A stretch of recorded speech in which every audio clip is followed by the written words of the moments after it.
मनुष्य जन्म लेता है तो उसके पास सांसें तो होती है, पर कोई नाम नहीं होता। जब मृत्यु होती है तो उसके पास नाम तो होता है पर सांसें नहीं होती। इसी सांस और नाम के बीच की यात्रा को जीवन कहते हैं।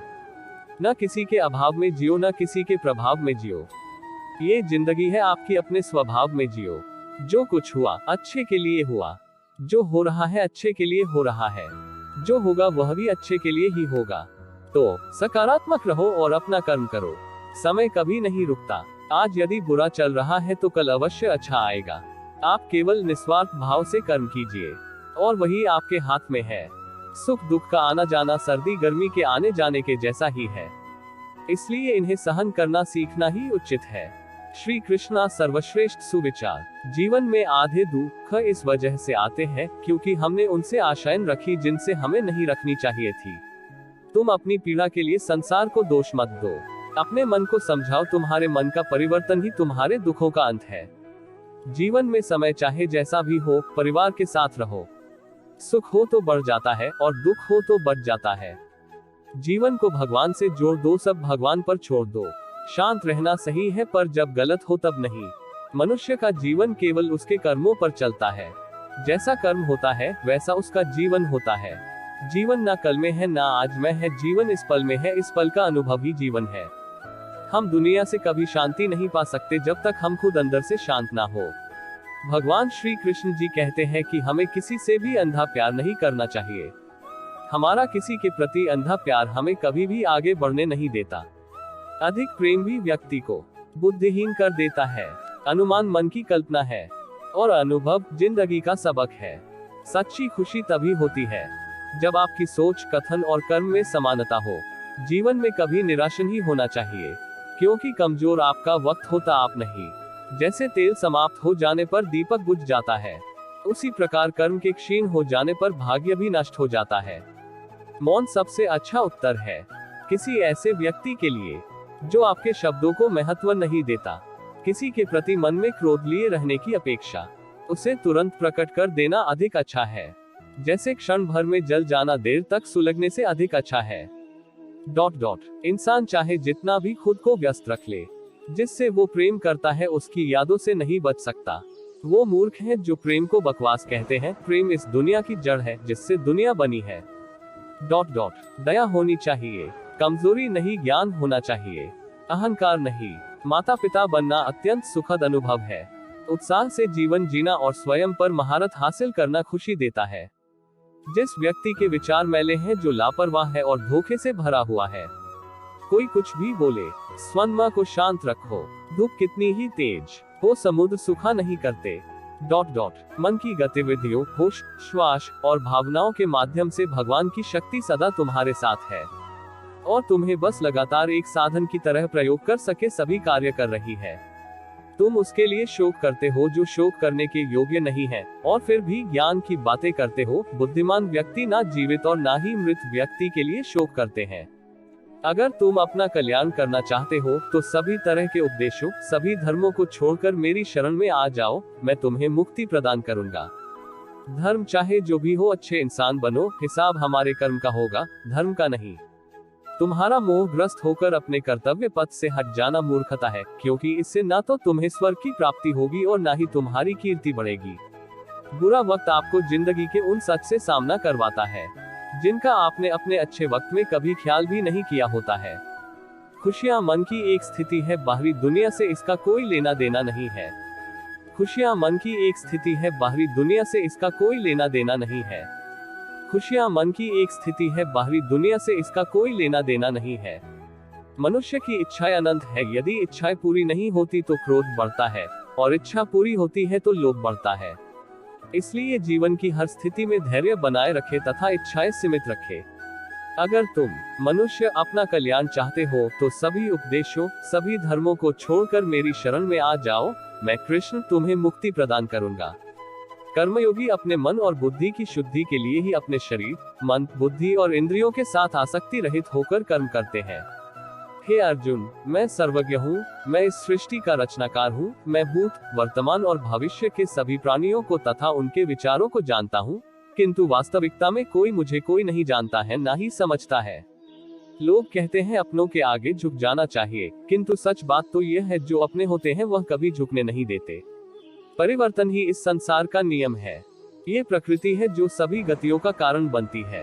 अहंकार से मोहित मूर्ख उस धारणा को धारण करता है जो कहती है मैंने किया। गर्मी और ठंड, सुख और दर्द की भावना इंद्रियों के अपनी वस्तुओं के संपर्क के कारण होती है।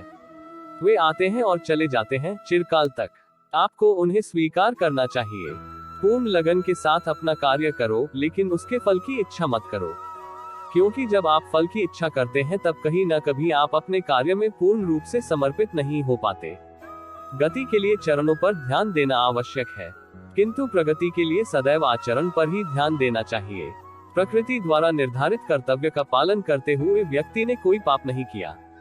जिसका मन उसके वश में नहीं है, उसके लिए उसका मन शत्रु के समान है।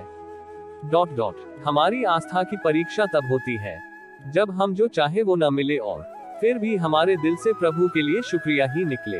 अपनी इच्छा की शक्ति से अपने आप को नया आकार दे, अपने आप को कभी भी स्व इच्छा से नीचा न होने दे। बुद्धिमान अपनी चेतना को एकीकृत करते हैं और कर्म के फल के प्रति आसक्ति को त्याग देते हैं।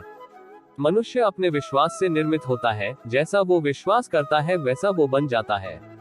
मन चंचल होता है, यह इधर उधर भागता है और किसी भी कार्य की एकाग्रता का दुश्मन है। लेकिन यदि यह व्यक्ति के वश में हो जाए तो इससे अच्छा कोई मित्र नहीं है। मन को एकाग्र करना जरूरी है, बस थोड़े से प्रयास और अभ्यास की जरूरत है। मेरे लिए न कोई घृणित है और न ही कोई प्रिय, न कोई निर्धन है और न ही कोई धनी, बस जो भक्ति भाव के साथ मुझे याद करते हैं मैं उनका हूँ और वो मेरे कृष्ण कोट्स। श्री कृष्ण उन्हीं के हैं जो श्री कृष्ण के हैं। भगवान तो बस प्रेम भक्ति के भूखे हैं। जो भी उनकी भक्ति में लीन होता है, जो भी प्रेम से उन्हें याद करता है, वो सदैव उसका कल्याण करते हैं। मैं हमेशा तुम्हारे साथ और तुम्हारे आसपास रहता है, चाहे तुम कुछ भी कर रहे हो। जब भी आप कोई बुरा कार्य करते हो या अच्छा कार्य करते हो, आपको लगता है कि कोई देख नहीं रहा, तो यहाँ श्री कृष्ण कहते हैं कि तुम जो कुछ भी कर रहे हो मेरी दृष्टि सदैव तुम पर है। इसलिए आप यह मत समझे कि आप अकेले हैं, आपके साथ श्री कृष्ण सदैव है। हम सभी मनुष्य किसी न किसी अन्य मनुष्य से बंधे होते हैं, या कहो किसी दूसरे इंसान पर निर्भर रहते हैं, और इसी निर्भरता से हमारे मन में उम्मीद और आशाएं बनी रहती है कि हमारी कोई मदद कर देगा। परंतु कई बार हम गलत इंसान से आशाएं या फिर उपेक्षा कर लेते हैं, जिसके वजह से हमें कई दुख और तकलीफों का सामना करना पड़ता है। हमें ऐसे समय में धैर्य से काम लेना चाहिए। इस संसार में मूर्ख व्यक्ति, अधर्मी, अज्ञानी व नास्तिक प्रकृति का व्यक्ति मेरी शरण स्वीकार नहीं कर सकता। ज्ञानी व्यक्ति को कर्म के प्रतिफल की अपेक्षा कर रहे अज्ञानी व्यक्ति के दिमाग को अस्थिर नहीं करना चाहिए। किसी दूसरे के जीवन के साथ पूर्ण रूप से जीने से अच्छा है कि हम अपने समय के भाग्य के अनुसार अपूर्ण जिए। अपने जीवन में कभी भी ना किसी को आनंद में वचन दे, ना क्रोध में उत्तर दे और ना ही दुख में कभी निर्णय ले। मनुष्यों को मोह माया में पड़कर अपने कर्तव्य को नहीं भूलना चाहिए। किसी और का काम पूर्णता से करने से कहीं अच्छा है कि अपना काम करे, भले ही उसे अपूर्णता से करना पड़े। मैं ही इस सृष्टि की रचना करता हूँ, मैं ही इसका पालन पोषण करता हूँ और मैं ही इस सृष्टि का विनाश करता हूँ। जो कुछ हुआ अच्छे के लिए हुआ, जो हो रहा है अच्छे के लिए हो रहा है, जो होगा वह भी अच्छे के लिए ही होगा। जिस प्रकार श्री कृष्णा जी ने अपने ज्ञान से राह भटके अर्जुन को सफलता प्राप्त करवाई थी, उसी प्रकार भगवान श्री कृष्णा आप सभी को अपने जीवन में आगे बढ़ने की राह दिखाए, ये हमारी कामना है। श्री कृष्णा जी के ज्ञान से आपके जिंदगी को रोशनी मिले, इसलिए और भी आपको सही मार्ग पर ले जाने में सफल रहेंगे। आपको अपने परिवार और दोस्तों को शेयर करके इस ज्ञान को और बांटे, क्योंकि ज्ञान बांटने से ही बढ़ता है। एक गांव में एक आलसी आदमी रहता था। वह कुछ काम धाम नहीं करता था, बस दिन भर निठल्ला बैठकर सोचता रहता था कि किसी तरह कुछ खाने को मिल जाए। एक दिन वह यूं ही घूमते घूमते आम के एक बाग में पहुंच गया। वहां रसीले आमों से लदे कई पेड़ थे। रसीले आम देख उसके मुंह में पानी आ गया और आम तोड़ने वह एक पेड़ पर चढ़ गया। लेकिन जैसे ही वह पेड़ पर चढ़ा, बाग का मालिक वहां आ पहुंचा। बाग के मालिक को देख आलसी आदमी डर गया और जैसे तैसे पेड़ से उतरकर वहां से भाग खड़ा हुआ। भागते भागते वह गांव में बाहर स्थित जंगल में जा पहुंचा। वह बुरी तरह से थक गया था, इसलिए एक पेड़ के नीचे बैठकर सुस्ताने लगा। तभी उसकी नजर एक लोमड़ी पर पड़ी। उस लोमड़ी की एक टांग टूटी हुई थी और वह लंगड़ाकर चल रही थी। लोमड़ी को देख आलसी आदमी सोचने लगा कि ऐसी हालत में भी इस जंगली जानवरों से भरे जंगल में ये लोमड़ी बच कैसे गई, इसका अब तक शिकार कैसे नहीं हुआ। जिज्ञासा में वह एक पेड़ पर चढ़ गया और वहां बैठकर देखने लगा कि अब इस लोमड़ी के साथ आगे क्या होगा। कुछ ही पल बीते थे कि पूरा जंगल शेर की भयंकर दहाड़ से गूंज उठा, जिसे सुनकर सारे जानवर डरकर भागने लगे। लेकिन लोमड़ी अपनी टूटी टांग के साथ भाग नहीं सकती थी, वह वहीं खड़ी रही। शेर लोमड़ी के पास आने लगा। आलसी आदमी ने सोचा कि अब शेर लोमड़ी को मारकर खा जाएगा, लेकिन आगे जो हुआ वह कुछ अजीब था। शेर लोमड़ी के पास पहुंचकर खड़ा हो गया। उसके मुंह में मांस का एक टुकड़ा था, जिसे उसने लोमड़ी के सामने गिरा दिया। लोमड़ी इत्मीनान से मांस के उस टुकड़े को खाने लगी। थोड़ी देर बाद शेर वहां से चला गया। ये घटना देख आलसी आदमी सोचने लगा कि भगवान सच में सर्वैसवा है। उसने धरती के समस्त प्राणियों के लिए, चाहे वह जानवर हो या इंसान, खाने पीने का प्रबंध कर रखा है। वह अपने घर लौट आया। घर आकर वह 2-3 दिन तक बिस्तर पर लेटकर प्रतीक्षा करने लगा कि जैसे भगवान ने शेर के द्वारा लोमड़ी के लिए भोजन भिजवाया था, वैसे ही उसके लिए भी कोई न कोई खाने पीने का सामान ले आएगा। लेकिन ऐसा कुछ नहीं हुआ। भूख से उसकी हालत खराब होने लगी। आखिरकार उसे घर से बाहर निकलना ही पड़ा। घर के बाहर उसे एक पेड़ के नीचे बैठे हुए बाबा दिखाई पड़े। वह उनके पास गया और जंगल का सारा वृतांत सुनाते हुए वह बोला, बाबा जी, भगवान मेरे साथ ऐसा क्यों कर रहे हैं? उनके पास जानवरों के लिए भोजन का प्रबंध है, लेकिन इंसानों के लिए नहीं। बाबा जी ने उत्तर दिया, बेटा, ऐसी बात नहीं है। भगवान के पास सारे प्रबंध है, दूसरों की तरह तुम्हारे लिए भी। लेकिन बात यह है कि वे तुम्हें लोमड़ी नहीं शेर बनाना चाहते हैं। इस कहानी से हमें ये सीख मिलती है कि हम सबके भीतर क्षमताओं का असीम भंडार है, बस अपनी अज्ञानतावश हम उन्हें पहचान नहीं पाते और स्वयं को कमजोर समझकर दूसरों की सहायता की प्रतीक्षा करते रहते हैं। स्वयं की क्षमता पहचानिए, दूसरों की सहायता की प्रतीक्षा मत करिए। इतने सक्षम बनिए कि आप दूसरों की सहायता कर सके। दोस्तों, आज के वीडियो में बस इतना ही। मिलते हैं अगले वीडियो में श्री कृष्ण के नए विचारों के साथ। तब तक के राधे राधे, जय श्री कृष्ण।